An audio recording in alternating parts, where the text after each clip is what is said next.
ನಮಸ್ಕಾರ ಸ್ನೇಹಿತರೆ. ಮನುಷ್ಯ ಭಾವಜೀವಿ ಮತ್ತು ಅವನು ಸಂಘಜೀವಿಯೂ ಹೌದು.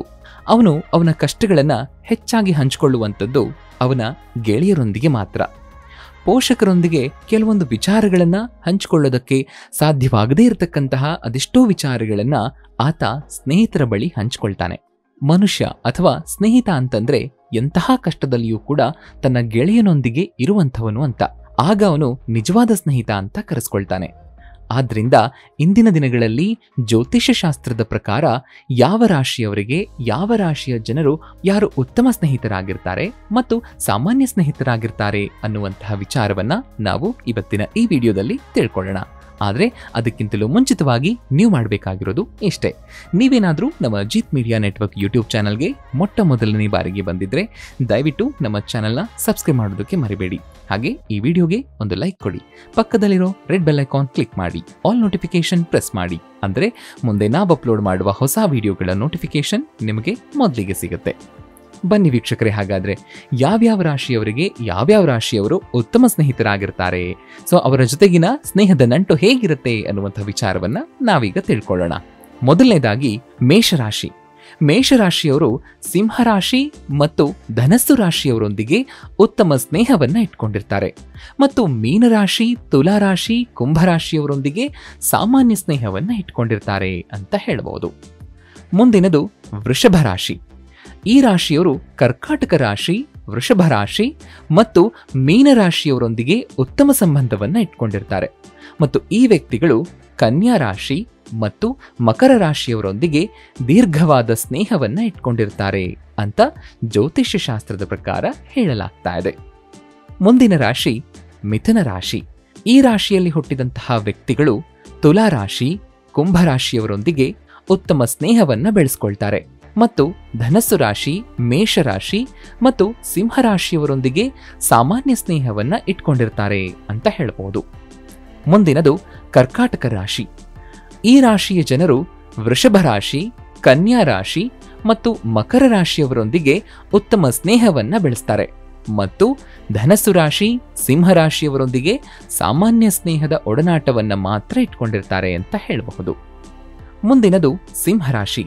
ಇನ್ನು ಈ ರಾಶಿಯಲ್ಲಿ ಹುಟ್ಟಿದಂತಹ ವ್ಯಕ್ತಿಗಳು ಮೇಷರಾಶಿ ಮತ್ತು ಧನಸ್ಸು ರಾಶಿಯವರೊಂದಿಗೆ ಉತ್ತಮ ಸ್ನೇಹವನ್ನ ಬೆಳೆಸ್ತಾರೆ ಮತ್ತು ಮೀನರಾಶಿ, ತುಲಾರಾಶಿ, ಕರ್ಕಾಟಕ ರಾಶಿಯವರೊಂದಿಗೆ ಸಾಮಾನ್ಯ ಸ್ನೇಹವನ್ನ ಬೆಳೆಸ್ತಾರೆ ಅಂತ ಹೇಳಬಹುದು. ಮುಂದಿನ ರಾಶಿ ಕನ್ಯಾ ರಾಶಿ.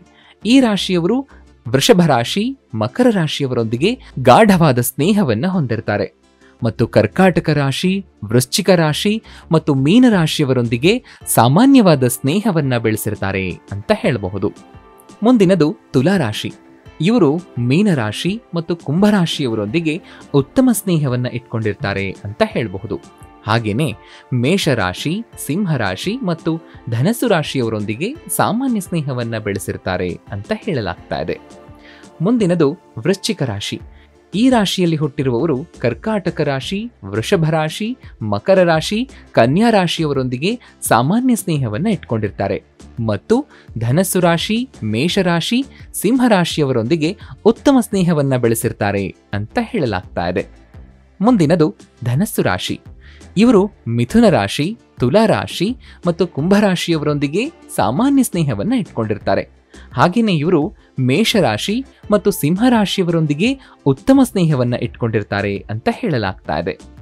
ಮುಂದಿನದು ಕುಂಭರಾಶಿ. ಈ ರಾಶಿಯಲ್ಲಿ ಹುಟ್ಟಿದವರು ಮಿಥುನ ರಾಶಿ, ತುಲಾರಾಶಿಯವರೊಂದಿಗೆ ಉತ್ತಮ ಸ್ನೇಹವನ್ನ ಬೆಳೆಸಿರ್ತಾರೆ ಮತ್ತು ಮೇಷರಾಶಿ, ಸಿಂಹರಾಶಿ, ಧನುರಾಶಿಯವರೊಂದಿಗೆ ಸಾಮಾನ್ಯ ಸ್ನೇಹವನ್ನ ಬೆಳೆಸಿರ್ತಾರೆ. ಮುಂದಿನದು ಮೀನರಾಶಿ. ಈ ರಾಶಿಯಲ್ಲಿ ಹುಟ್ಟಿರುವವರು ಕರ್ಕಾಟಕ ರಾಶಿ, ವೃಶ್ಚಿಕ ರಾಶಿಯವರೊಂದಿಗೆ ಉತ್ತಮ ಸ್ನೇಹವನ್ನ ಬೆಳೆಸಿದ್ರೆ ಮತ್ತು ವೃಷಭ ರಾಶಿ, ಕನ್ಯಾ ರಾಶಿ, ಮಕರ ರಾಶಿಯವರೊಂದಿಗೆ ಸಾಮಾನ್ಯ ಸ್ನೇಹವನ್ನ ಬೆಳೆಸಿರ್ತಾರೆ ಅಂತ ಜ್ಯೋತಿಷ್ಯ ಶಾಸ್ತ್ರದ ಪ್ರಕಾರ ಹೇಳಲಾಗ್ತಾ ಇದೆ.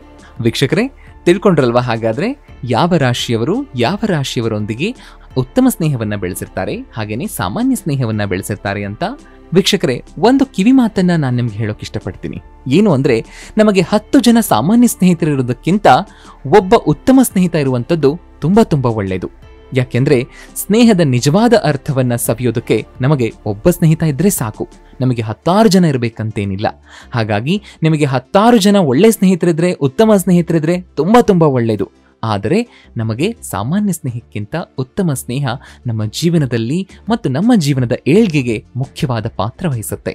ಸೊ ಈ ನಿಟ್ಟಿನಲ್ಲಿ ಯಾವ್ಯಾವ ರಾಶಿಯವರ ಜೊತೆಗೆ ಉತ್ತಮ ಸ್ನೇಹವನ್ನ ಬೆಳೆಸಬಹುದು, ಹಾಗೆ ಬೆಳೆಸಿರ್ತಾರೆ ಅನ್ನುವಂಥ ವಿಚಾರವನ್ನ ತಿಳಿಸ್ಕೊಟ್ಟಂತಹ ಈ ವಿಡಿಯೋ ನಿಮಗೆ ಇಷ್ಟವಾಗಿದೆ ಅಂತ ಭಾವಿಸ್ತೀನಿ.